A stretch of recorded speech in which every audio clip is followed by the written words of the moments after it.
ইতালির বাংলাদেশ দূতাবাসে পালিত হয়েছে জুলাই গণ-অভ্যুত্থান দিবস। শহীদদের স্মরণে নীরবতা পালন, রাষ্ট্রের শীর্ষ নেতাদের বাণী পাঠ এবং গণ-অভ্যুত্থানের প্রামাণ্যচিত্র প্রদর্শনের মধ্য দিয়ে দিবসটি উদযাপন করা হয়। ইতালি থেকে আমাদের প্রতিনিধি মিনাস হোসেনের রিপোর্ট।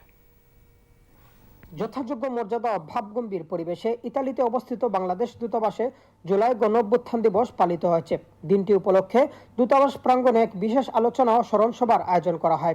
অনুষ্ঠানে সভাপতিত্ব করেন ইতালিতে নিযুক্ত বাংলাদেশের রাষ্ট্রদূত এটিএম রকিবুল হক এবং পরিচালনায় ছিলেন দূতাবাসের প্রথম সচিব মোহাম্মদ ইফতেখার। কর্মসূচির সূচনা লগ্নে জুলাই আগস্টের ছাত্র জনতার ঐতিহাসিক গণ-অভ্যুত্থানের আত্মোৎসর্গকারী বীর শহীদদের স্মরণে 1 মিনিট নীরবতা পালন করা হয়। পরবর্তী পর্বে দূতাবাসের ঊর্ধ্বতন কর্মকর্তারা রাষ্ট্রপতি, প্রধানমন্ত্রী ও পররাষ্ট্রমন্ত্রী সহ সংশ্লিষ্ট অন্যান্য শীর্ষ কর্মকর্তাদের বিশেষ স্মারকবাণী পাঠ করে শোনান। স্মরণ সভায় ইতালিতে অবস্থানরত প্রবাসী বাংলাদেশি ও বিভিন্ন সামাজিক, রাজনৈতিক ও সাংবাদিক সংগঠনের প্রতিনিধিরা বক্তব্য দেন।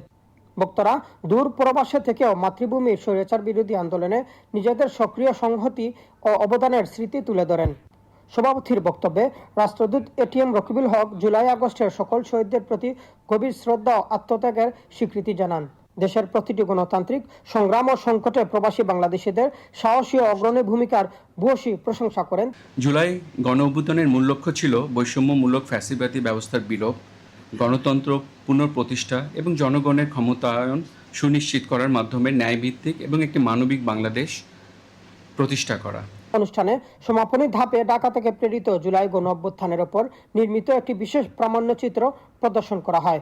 প্রামাণ্যচিত্রে ফুটে ওঠা আন্দোলনের বাস্তব চিত্র উপস্থিত প্রবাসীদের আবেগ আপ্লুত করে তোলে। ইতালি থেকে Minhaj Hossain, channel S news.